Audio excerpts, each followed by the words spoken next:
नमस्कार शेतकरी मित्रांनो. तर आजच्या आपल्या व्हिडिओमध्ये बघूया की जीवाणू खतं वापरल्यानंतर आपल्या पिकामध्ये काय बदल झाले. तर हा दाखवण्यासाठी तुम्हाला मी हा व्हिडिओ करतोय.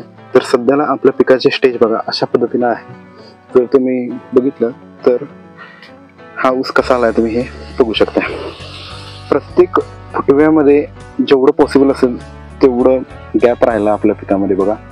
त्यानंतर बघा कशा पद्धतीनं आपलं जे फुटवे आहेत, जेवढे काही फुटवे होते ते सगळे आपले जवळपास सर्वाइव्ह झालेत बघा. इथं 3 आहेत, इकडं 3, जवळपास एक 8 ते 9 फुटवे आपल्या पिकाला जवळपास आताच्या मोमेंटला आहेत. ह्या ऊसाचा आपण अजूनही भरणी करण्याला लक्षात घ्या. भरणी याची पेंडिंग राहिलेली आहे अजून. आता आपण ह्याला खताचा डोस देऊन आपल्या ह्या पिकाला कसं आपण फास्ट आणू शकतो.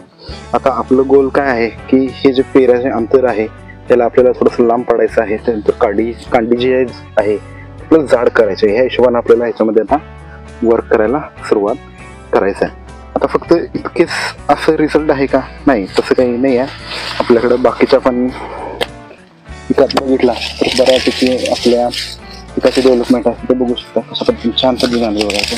थोडंसं आहे, इथं आहे, इथं आहे. जे बऱ्यापैकी आपल्या ज्या कांड्या आहेत त्या पिकांना पकडलेल्या. हाईट भरपूर आपल्या पिकाची गेलेली आहे. हाईट सुद्धा खूप चांगली आपल्या पिकाची आता झाली बघा. पानास तर काय विषय मला वाटत नाही. चांगल्या पद्धतीने पिकामध्ये जे जे फुटे उभे राहिले ते सगळे फुटे आपले चांगल्या कांडीच्या स्टेजला आलेले आहेत.